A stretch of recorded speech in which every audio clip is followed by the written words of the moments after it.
Welcome back. This is the third and final part of the series. I hope you've enjoyed it so far. We've packed a lot in. We've looked at asking the right questions, sourcing good information that leads us to preferred supplier listings. We've looked at the tender process and how to avoid mistakes. But there's more to come. Getting the tender is all very well, but actually getting in front of the client and then taking the business is what it really comes down to. And in this session, we're going to look at exactly that, the presentation. We're also going to look at when you've won the business, managing it and keeping it effectively, and some tips from the panel for the future. Let's kickstart this discussion with me asking the panel about the presentation. So we've looked at some of the issues with regard to tendering. Let's now consider the presentation. Jeremy, you've obviously been involved in presentations on site with clients. What are you looking for? What are the clients looking for at that presentation? Yeah, I think there are probably three things that when suppliers are presenting they should try and remember. Firstly, if you become a preferred supplier, you're going to be representing that organisation in the marketplace, and therefore it's essential that you have credibility to do that job well. And so having done your research to understand the business, understand what you're pitching for is absolutely crucial. I think a point that was made earlier around a belief and enthusiasm in what it is that you're doing, that has to come across. If it's a morbid presentation that's very factual and dull, that isn't going to light the fires of the people that are around the table. Is that more important than the content, the belief and enthusiasm? I think it's equally as important. I don't think you can blag it so that the content is rubbish, but you're really enthusiastic and believe in what you do. You've got to be able to walk the walk as well as talk the talk, if you like. I think the final aspect that's important is the focus of the presentation. Make sure that it's covering the issues that the client has asked you to address. I've sat through so many PSL meetings where or beauty parades where the recruitment company is trying to tell you how wonderful they are and what they do for other people, but that's not necessarily relevant to the business to whom they are pitching. So getting enough information first in order to make your pitch. Sue? Can I ask also, how important is it, do you think, that the people presenting are the people who actually will end up doing the work? Yeah. Because I hear stories from clients who say, I had XYZ company in, and it was the directors and business development people, and I knew I'd never see them again. Yeah. And therefore he didn't, he wanted to meet the people with whom he'd be interfacing. Absolutely agree with that, wholeheartedly. I think you try and pitch your team at two levels. A person that is representing the business and is able to answer the questions that maybe do go beyond the account management team, but absolutely the account management team should be there and need to be there because it's going to be the reflection of the relationship that client has with you as an organisation. And what should the tone of the presentation be? Is it PowerPoint projector? Is it what's involved? I think the most amusing situation that I ever came across was when the MD of a recruitment business who was pitching for preferred supply status phoned up specifically to ask if he could have a lectern for the presentation, which kind of tells a bit of a story. The more normal circumstances are that it's PowerPoint based or CD-ROM based, and as long as the focus is on the content rather than how whizzy the PowerPoint is and how clever you are at the animation that's incorporated within it, then I think that's a perfectly useful tool. And how important are statistics and some sort of evidence of what you're doing as part of a pack to leave behind for people? Yeah, I think you're usually restricted in the amount of time that you have with the people that are assessing you, maybe 30, 45, maybe an hour, and as such it's impossible to get all the detail into a presentation of that nature. So really focus, as I say, on the important points, the salient points on usually cost, usually the differentiation, and usually the track record, and the other things that add weight to your argument of being a preferred supplier, keep in a document. Any key points to add, Lucy? I think it's really important again to identify prior to the presentation what they're looking for you to cover, and I think very often our clients tell us aren't asking that question at the outset. So again, it goes back to agenda. The recruiters might go to the presentation with what they want to present as opposed to what does the client want to hear from me during this time. Absolutely. I think if we remember classic sales process, gather information and provide a solution to the And I issue. think the practicalities of the presentation, the amount of time they're giving you, how do they want that time broken down? It may be if they're giving you 45 minutes, that they want half an hour presentation, 15 minutes questions and answers. So know that before you go in, so you can really be sophisticated in your timing and how you process that presentation. And a key thing is not to overrun. It still staggers me that an organisation uses the face-to-face presentation as a key part of the decision-making process, when in fact we've spent the last hour or so talking about all the other things that are more important, about being able to prove you can deliver this, your margins, your quality, all your processes. Whereas in fact the people-by-people piece is still a key part for a lot of organisations. If they don't like you, it still has a huge impact on whether you get the business. I think it also enforces your commitment levels with that client, because it's all very well saying I'm going to do this, but the actual fact they want to see that you really can do it and you really mean you're going to do it. I think that's very important as well. And I think one of the points that Jeremy mentioned, which I found recently in a lot of presentations, is being innovative a little bit, being forward thinking. And I mean, the market space is changing, and that needs to be recognised in your approach and the way you do things. So if you can demonstrate ways in which you can actually add value to the client by being more diverse, then that can only help in your presentation. Before we move on, the final question with regard to that. How much time should you spend rehearsing your presentation? You can't over-rehearse, I don't think. Having made that point though, sorry to interrupt you, you don't want it to be too rigid. No, you need to don't get yourself in a situation where you can't take questions from the floor because you're so controlled. And it does come across as being stunted. In fact, I would suggest that it's really good if you can kind of promote interaction with your audience, because otherwise it does look a little bit maybe too slick and too formal. That's the dilemma you have, and this is really interesting, I think, is on the one hand we're saying don't overrun. The client decides you've got 3 minutes, you've only got 3 minutes. You may not like it, but don't overrun. You may decide that on the one hand you've got to have the people delivering the business there, critical, but they may also say we only want 3 people. Yeah, happened to me yesterday. Yeah. And then you think, oh well, the MD says, well I better not go because it's important that you 3 go, and then you'll get the reverses. Oh well, it's not important enough for the MD to come along. So there's all these sort of dilemmas they present you with, and then the real classic one is they really want an apples and apples. The easiest decision to make is where you've got apples and apples, particularly purchasing, and if you avoid giving them an apples and apples comparison, if you deliberately give a format that's different from that which they've asked for as part of your differentiation, it will probably count against you because you haven't complied with the rules. But on the other hand, there's definitely a need to show differentiation. Yeah. So how you manage the balance between sticking to the rules on the one hand and trying to differentiate yourself on the others, and stick to the right amount of time, and stick to the right number of people, it's a big planning process, isn't it? Multi-million-pound deals can be won and lost on the simple things. And my 2 biggest tips to improve your presentation are to find out in advance what the client wants you to cover and then rehearse thoroughly.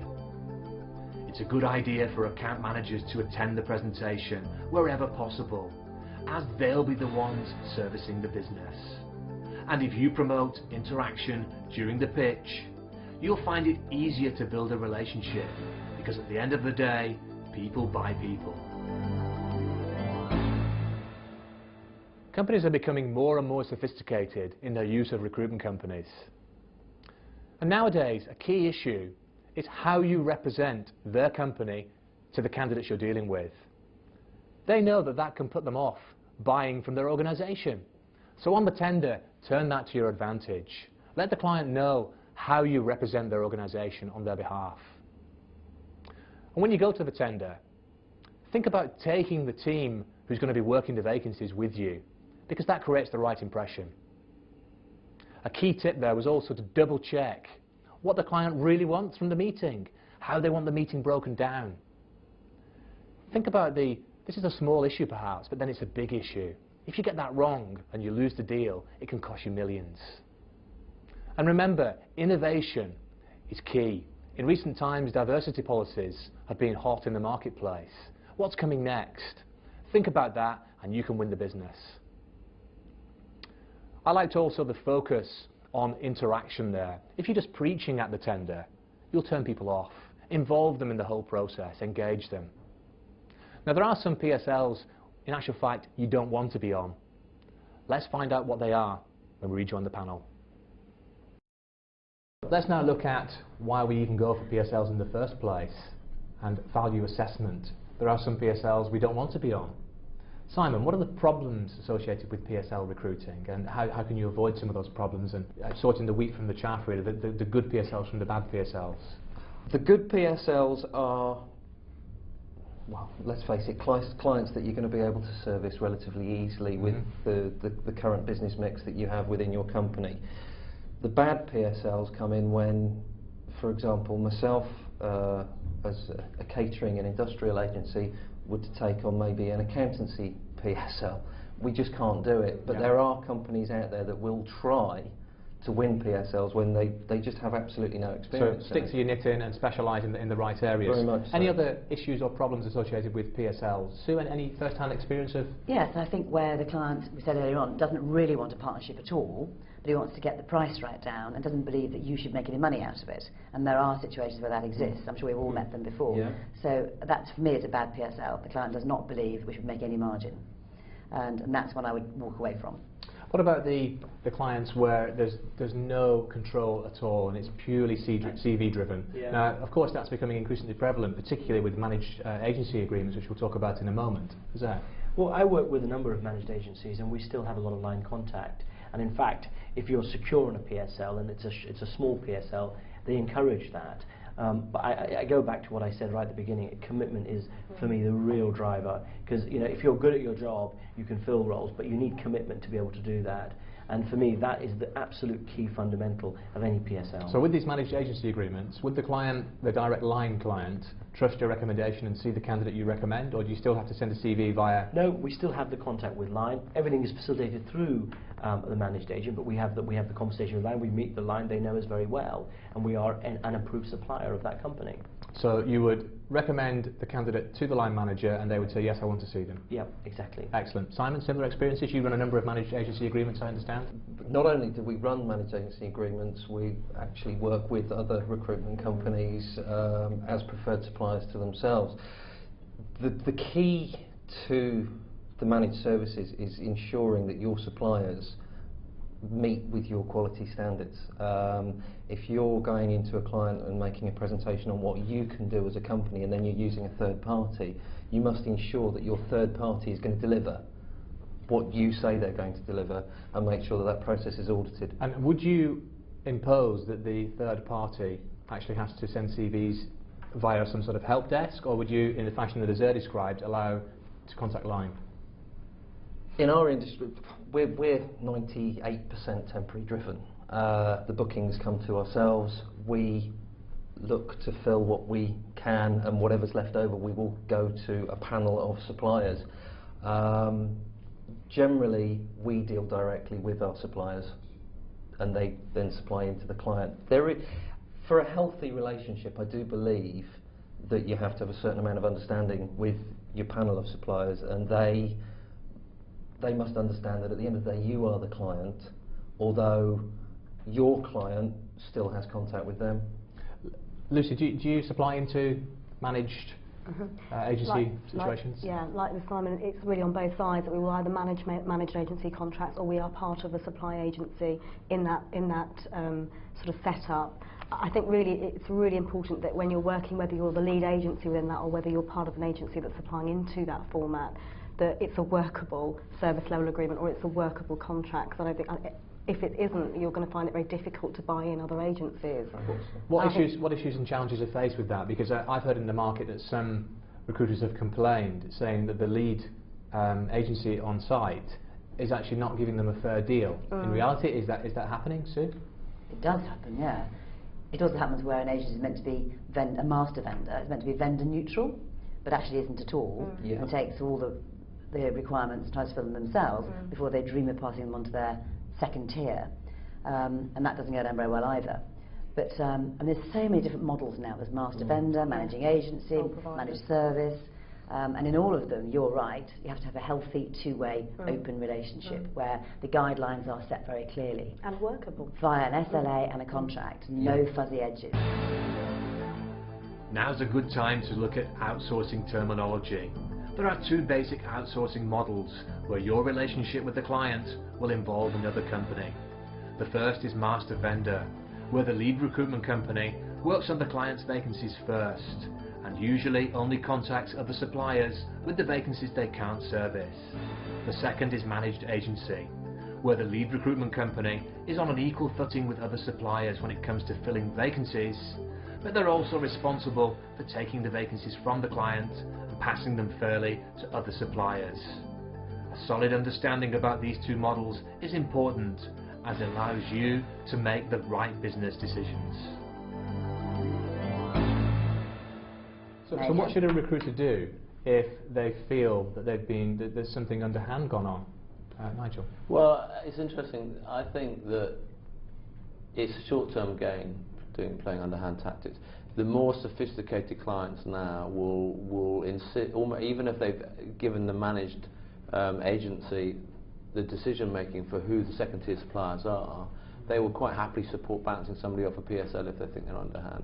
So integrity, you know, in the long term, integrity and professionalism will always win the day. In the long term, there are short-term gains to be made, so but I would avoid being underhand at all If costs. that happened, what would be your recommendation to the person it's happened to? Should they complain to the client direct, or should they actually meet with the managed agency and resolve the issue? Jeremy? I think try and meet with the managed agency to resolve the issue first, and then if you're unable to do that, you need to know who the client sponsor is, who's sponsoring the managed agency relationship in the first place. You can also talk to the other second tier suppliers and see whether you're being singled out or whether it's a common trend. Because if you're being singled out, there may be a reason for it that you can address directly with the managed agency. If it's a common thing, then it means the managed agency is probably at fault, and then you need to go to the client. To put that into perspective, how common are underhand tactics via managed agency arrangements? Nigel? I would say at the organisational level, it's quite rare. I think that the sort of the managers and the owners and the directors are not encouraging it.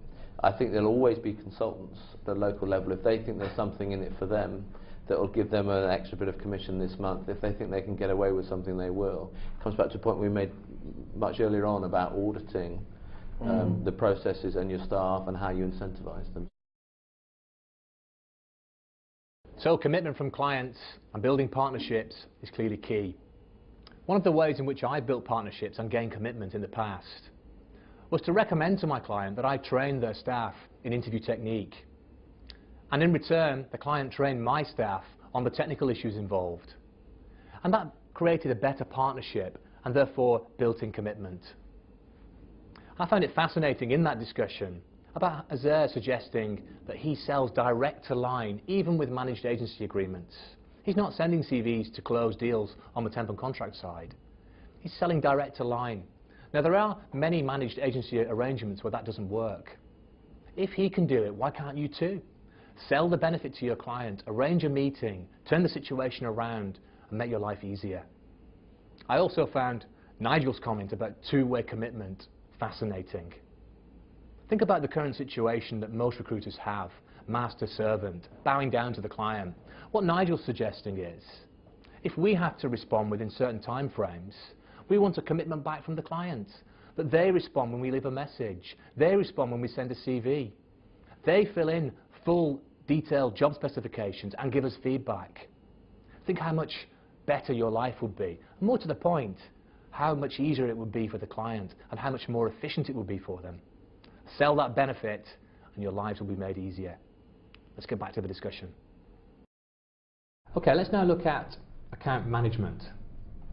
What's involved with account management? Because it's all very well winning the major account, but we want to maintain it for the future and develop it. What sort of action should a good recruiter take when looking after an account? Sarah? Well, empathy clearly is the most important one, is understanding and appreciating the needs of the clients that they're working with. I think aside from that, there's got to be a level playing field, and I think it's very important that the recruiter has a feeling of partnership, and again it comes back to what I always talk about, commitment from both sides. And if there is that, then the recruiter is going to do everything they can in order to look after the account. And clearly if they're being managed properly, then it's in everyone's interest that that works effectively. Would that be a regular meeting, and if so, how often should we meet clients? Does it depend on size? Lucy? think a standard tends to be monthly at the outset and then moving on to a quarterly review. I think that tends to be standard depending on the size of contract and how long the contract is for. I think it's really important in terms of delivering and the account management side is that you set at the outset what the service delivery standards are, whether that's set in the form of service level agreements, whether that you have key performance indicators that you're measured against. I think it's important to understand what is required from the service and ensure that you're measuring that in some way so that you can report that back, whether it be monthly or quarterly, whatever's agreed with the client. Linking back to the earlier point as well about good and bad PSLs, a committed client who's got commitment to you will be prepared to have a two-way service level agreement. An uncommitted one won't. All the risk will be with you, and that's a bad PSL as far as I'm concerned. If a client's prepared to accept that to get the best out of you, they have to make commitments about how quickly they give you a briefing or how quickly they respond, feedback to an interview or to a CV or whatever it happens to be. Those are good PSLs. And that links to account management processes and review processes. And at those review processes, what typically is the client looking for? Is it, as Nigel and Lucy have been talking about, Jeremy? It does tend to be driven by stats. It usually revolves around the service level agreements that are in place in that contract. But I think good account managers and good recruiters use it as an opportunity to get to understand the business with whom they are dealing much better. So come applied with the things that you've built up over the course of the last month or last quarter that you want to find out. What type of things would those be typically? In terms of the service level agreements, it tends to revolve around the time that it's taken to go through various parts of the recruitment process, ratios on CVs to interviews, interviews to hires, but don't get away from the fact that it is still a people-related business, and that you need to take the opportunity to appreciate if it's a managing vendor relationship, the pressures that the team that are on site might be under, and also what the client's expectations and needs are. It does depend. I mean, everything we've been talking about has been from the perspective of what I'd call a CV-based process, where you have candidates on a database and it's all about pushing CVs and meeting requirements. Of course, there are other recruitment types of services which also have preferred supplier lists, where a company might be outsourcing the responsibility for the management of a whole range of activity, including recruitment, advertising, open days, assessment events, a whole range of ancillary services. And that will probably reduce the number of point-to-point contacts that you may have. In a contingency-based business, you'll have lots of different points of contact that you're sending CVs to, and then you'll have a few people that overarch the relationship. So it's a slightly different thing, because you'll have an account management relationship with a sort of a controlling few, and your ongoing delivery will be with lots of people. So when you go to the review meeting, all the statistics, as Jeremy, are critical, because they don't have them. They may not have that MI. They're relying on you to give it to them. Whereas if you're running a sort of a more outsourced range of recruitment services, the chances are that you're sharing MI as you go along, and so the review will have a different perspective. Okay, that's a very, very interesting point. So in terms of the added value element of the review meeting, would you advise that at every review meeting you're trying to bring something new to the table? Definitely. We have SLAs in place where, for example, a KPI is a new idea every quarter. And I think it's a chance for you to take control of it and drive it along, drive it at the pace you want, introduce new things that you've developed as a business, new models, new ideas, new case study, introduce some element, a recent survey, a recent piece of research, and some fun. Relationships have to be fun, don't they? Absolutely. And find an excuse for getting to know them better. I think it's really important. And the closer that relationship as well, the less likely they are as to go to one of our competitors. And also, you can invite other people in. You can invite the head of systems in to say, I'd like to meet him. He's the one who's made it possible for us to have all these people coming through to you the last quarter. Invite the head of MI in. Invite the FD who makes the payroll for the contractors work. And the client goes, oh, that's interesting. It's a very important point. I think is that we've referred back to the people business. And some recruiters see the review meeting as a chore. Not at all. But clearly, what we're saying here is it's an opportunity to add value. Yeah, absolutely. And if you're supplying, for example, just recruitment services, and it's the quarterly review, that's your chance to find out about the contract side of the business, or the managed services, or the non-IT piece in my case, or lots of things you can find out. I think I treat them as a real jewel of an opportunity. But you be prepared.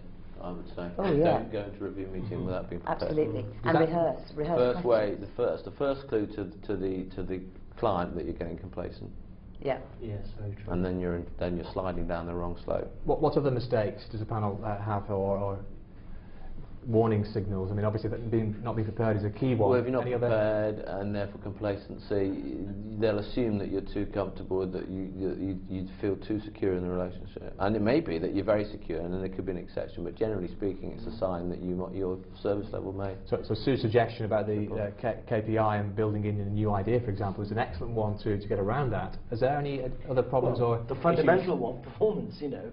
If you don't perform, then it's very hard to mitigate reasons for why you're not performing, because for me, if you're not performing, it's complacency, because you're not taking the same effort and putting in the same work that you should be doing in order to warrant having the PSL. Should you be making service check calls throughout the process and calling line managers and checking on how your own staff are performing? You should have that, definitely, yeah. I'd actually make that a criteria within the SLA, that it's a requirement to do so. So I think it's one thing, absolutely. I think you were talking before about differentials, and also references, you know, where how does the client know that they're actually getting what the agency has said they can do? Well, rather than saying in the presentation, write it within the SLA that we require you to come and spot check us to ensure that we're doing it. So I think it's just taking it that stage further. How prevalent are ensuring these that. techniques within the industry, Jeremy? Yeah, I think customer satisfaction is becoming more and more prevalent rather than you know, just purely focusing on the statistics. And some interesting things that I've noticed recently is that the customer satisfaction doesn't necessarily always mean the client who's paying the bill. It's also the candidate experience. How well have they been treated through the recruitment process, whether or not they've been successful, because again, it's a reflection on the organisation whom you're representing in the marketplace. If I can just extend that point, if a candidate has been down to an organisation and has ended up not getting the job, or has had a ineffective or poor recruitment experience, it will tarnish their perception of that organisation as a potential consumer as well. So it's really, really important that the focus of the questionnaires or the feedback on how well you're performing is not purely focused on those people paying the bill, but everybody involved in the recruitment experience. So if a recruiter took heed of that bit of information you gave us then, i.e. to be aware of the detrimental potential effect on their brand, and actually to bring that into play at the client meeting to reassure them, how much would that help, do you think? Well, I would suggest to you that at the moment that would be a rarity in terms of a recruitment company coming to a business and suggesting that. But certainly it does happen, and that's an innovation which I think reflects that you do take care and pride in the way you operate the business. I think we have to view ourselves as ambassadors of that company. It's absolutely critical. We're out there in the marketplace telling people and getting excited about that organisation, and that kind of approach is absolutely fundamental. But just one point I'd like to make, if I may, is I accept everything that's been said regarding all the issues, and I'm going to be slightly controversial here. I think the key thing at the end of the day is delivery, though. It's the most fundamental thing, and no matter how much you talk about questionnaires to candidates and questionnaires to clients, are we putting the people in there? Because at the end of the day, the whole point of the SLA is to supply them with people, and that's really the fundamental crux of everything. I think what also comes with supplying them people is getting the continuity of those people as well. So I think there's all to it at times. That of course they want you to be able to supply and to get them the right people, but they want you to keep them as well. So I think how you look after your candidates, how you look after your client, ultimately through that is becoming increasingly imperative to them. Contract business, absolutely. Very good point.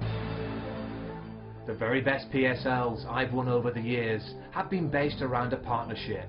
And that's because both sides invest in the relationship and take responsibility for successes and failures. Sell that concept to your clients and they'll see the value of working with you in the long term. Try to build reviews into your PSL processes, and remember you can develop lots more business by treating each of those reviews as an opportunity. And if you build in the concept of delivering a new idea or improvement to every review meeting, clients will look forward to seeing you and the relationship will flourish.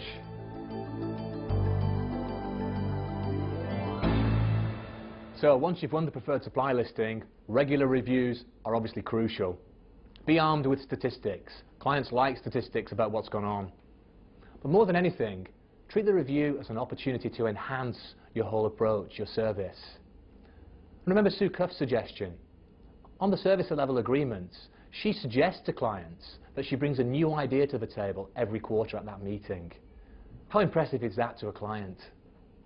Also remember, the meeting's an opportunity to develop business. If at this stage you just have the recruiting business, think about open days, recruitment advertisements, client-paid ads. I spoke to one recruiter recently who's billing £8 million a year, mainly in client-paid advertisements. Think about tapping into that market at the preferred supplier list review meeting.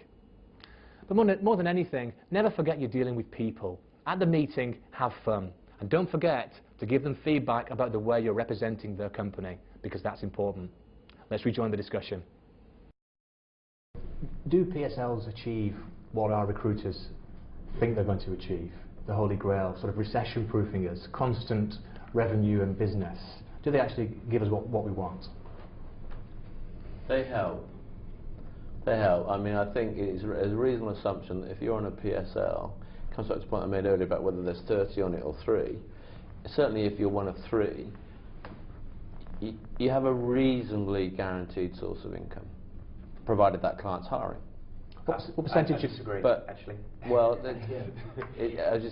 provided that if the client has a sort of a user has a choice of any of the 3 of you, if you're always underperforming the other 2, then you won't get much and you'll soon be off the list. Yeah. Why do you assuming disagree, you meet John? the standards? Well, I think one of the questions that we haven't talked about, which recruiters going on to PSLs should ask, is what proportion of the business is actually going to preferred suppliers, and how much of the recruitment is the organisation actually doing direct. You know, internal. yeah, preferred suppliers or recruitment agencies are one of a number of channels that more sophisticated companies are using to recruit. So they're using employee referral programs, they're using their corporate careers portal, and so yes, it might be perceived to be the Holy Grail, but there are other things beyond how many other people are on the PSL and what's your recruitment spend, or how many hires you're going to make this year, and source of hire and the channels that the business are using to gain candidates beyond recruitment agencies. So you're suggesting that recruiters could capitalise on those other channels? No, what I'm suggesting to you is that you know, the PSL may no longer be the Holy Grail as a result of corporates becoming more sophisticated and as doing hiring direct. I mean, in my view, the big advantage we've had from PSLs in the last 2 years is that the client has become more sophisticated. They have more appreciation of performance statistics and the importance of quality in recruitment. And for quality recruiters, it's actually been of great value, because when I talk about performance stats and what we're trying to do, clients understand that, whereas 3 years ago it wasn't of interest to them. So it's actually helped us to improve the quality of recruitment services in the industry, which I think works well for people who have quality recruitment services. Sue, can it recession-proof your business, PSLs? No. No. Absolutely no way. No. I think to use our jargon of today, the good PSL, the really proper partnership, can be a godsend, obviously, in bad times, and certainly in my own experience that has been the case, but it won't recession-proof your business, no. The other thing to remember is we've talked today about tactics for breaking down a PSL, and everybody else is doing the same thing. So if you're one of 3 or one of 5, you know, somebody is chipping away at you and planning to do so all day, every day. So there's no room for complacency or expecting it to recession-proof you. But it's all true. I mean, I agree entirely with what Jeremy said, but I still believe that if a client actually decides it still wants a PSL, and subject to ensuring that in order to, you know, you offer a price based upon a certain commitment of volume. So if some of the parameters that are around the service level agreement are adhered to, then it's better than not being on the PSL.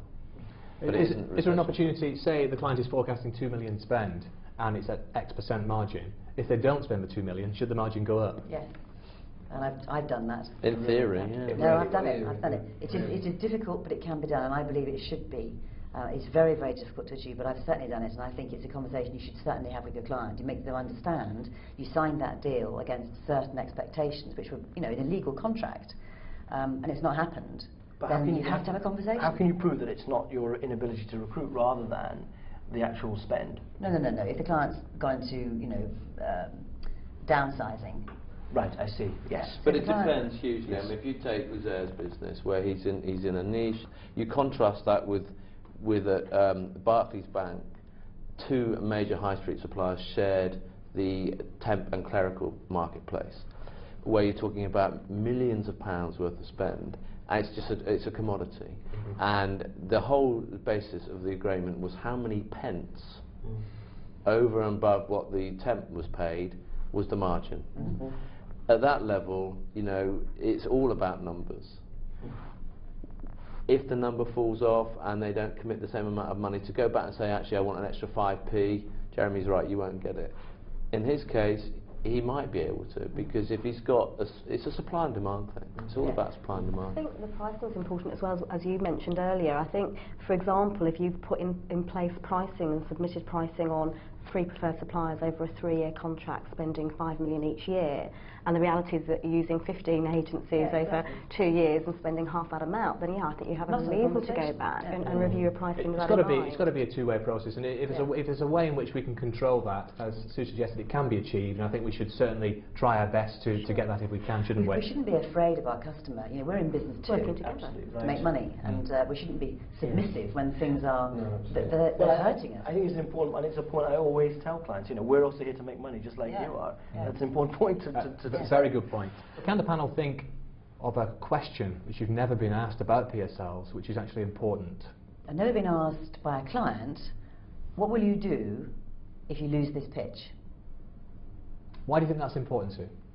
Because he needs to know the level of importance it is to us, I think.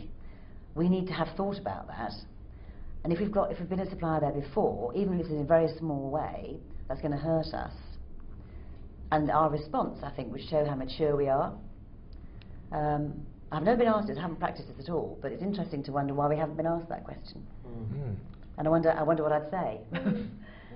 Well, it's just double-edged sword, isn't it? On one part, you could show that you're too hungry to win that business, but on the other hand, you could turn around and make it look as if you don't need the business.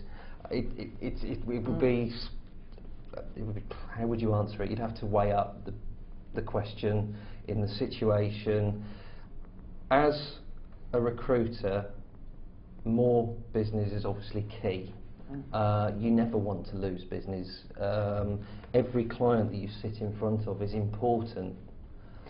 I think one thing we should ask more for is feedback and debrief where we do lose pitches, because that's fiendish hard to get, isn't it?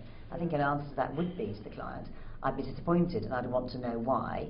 I'd want to know why a competitor was better than we were. Should that be almost a stipulation for putting your tender forward in the first place? It's very rare though. I mean, I think it probably should be, but it's very hard to get that sort of feedback. Jeremy, would you give that feedback? Yeah, absolutely. Very it's few unfair companies not to. People put a lot of time and effort into putting tender documents together, and it would be unreasonable of the client not to provide them with information as to why they have been unsuccessful. Amazing how many blue chip organisations don't know. Absolutely. The arrogance that you see is right. But at least if we try and get that in the first place, it's a good starting point, isn't it? Final question, Jeremy. What killer question do you have on those presentations or throughout the tender process? Yeah, well, I don't think it's never been asked, but recruitment businesses rarely ask what proportion of your recruitment activity goes through agencies or goes through the PSL. So we advise corporates on ways to use recruitment agencies less, but rarely do you get the question when you're putting a PSL together is how much of the total recruitment that you do is actually going through to external recruitment agencies, particularly in an internet savvy marketplace where companies can recruit a lot more effectively directly. So that would be a killer question or a key question that I would be asking if I was tendering. And how could you see that benefiting the recruiter? Well, it gives you a much better knowledge of the proportion of the business that you're likely to get and what the opportunity therefore is. Many recruitment firms make a decision to reduce their rates based on the client's projected amount of recruitment spend. For a more accurate assessment of what that business is really worth to you, I strongly recommend you find out the proportion of their total recruitment spend going through the PSL. And wherever possible, consider agreeing rates dependent upon the client's spend with you. You can constantly improve your presentation by securing constructive feedback, and I find most clients are happy to do this, provided I buy them into the concept early in the process. Remember, there's no room for complacency. It's a sobering thought that not losing a PSL is exactly the same as winning a new one. We may have got an insight into the future with that discussion, and perhaps PSLs in the future may not be the ultimate goal. Sophisticated buyers more and more are hiring direct, and there's no room for complacency. New models will evolve, and what seems impossible right now, in a few years' time, may not seem impossible. Think about perhaps risk and reward. Typically, in a PSL relationship, it's either a reduced fee or a fee that reduces with more placements. Well, maybe turn that on its head and think about going in on the basis of a lower fee initially, which goes higher as you place more candidates within the organisation. So that's just a comment towards the end here, food for thought. Hopefully it will win you some business. Let's go back to the panel for some final tips.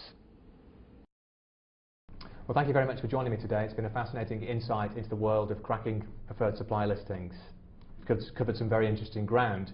Let's leave the viewers with one final key tip for cracking those PSLs. Nigel.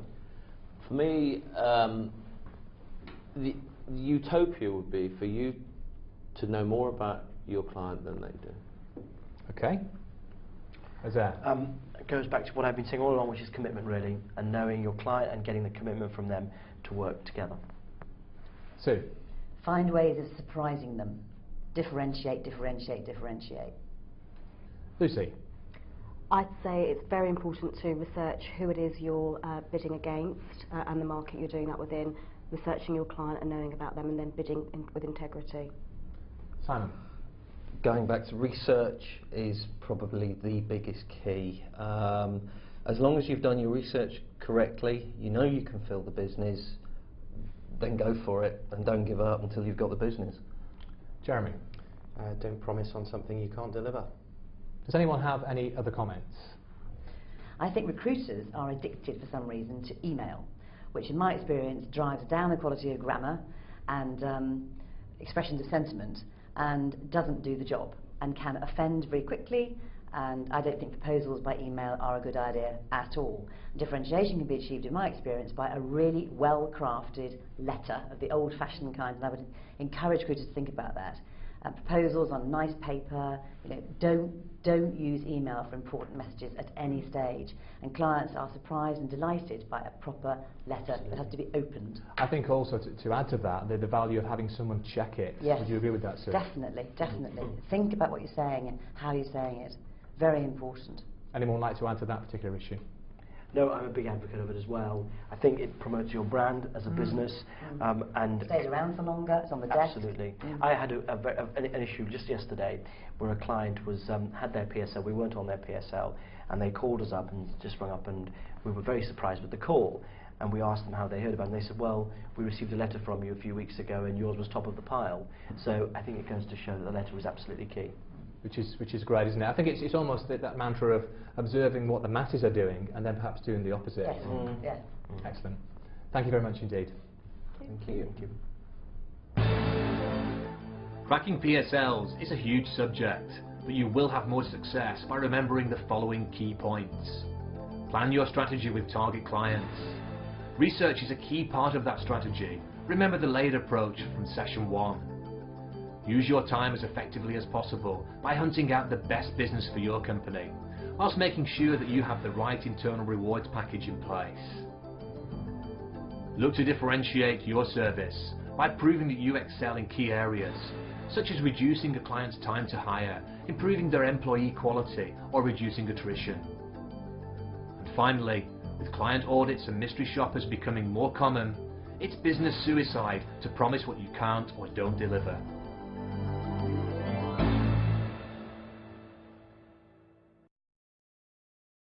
We've come to the end of the entire series. Within this product is the recipe for success. There's a real opportunity out there for you now to go away and win significant numbers of preferred supplier listings. You can add millions of pounds to your company's turnover very, very quickly. The rest is up to you. The information is in this product. How are you going to use it? If that sounds daunting, think back to what you've covered. Think about effective questioning. Consider the process to gather information. Think about the presentation and the tender and closing for that business. And why not watch the programme 2 or 3 times over? There's no harm in doing that, absolutely no harm at all. When you start to use the techniques within this series, you too will be using the insider secrets to cracking preferred supplier listings.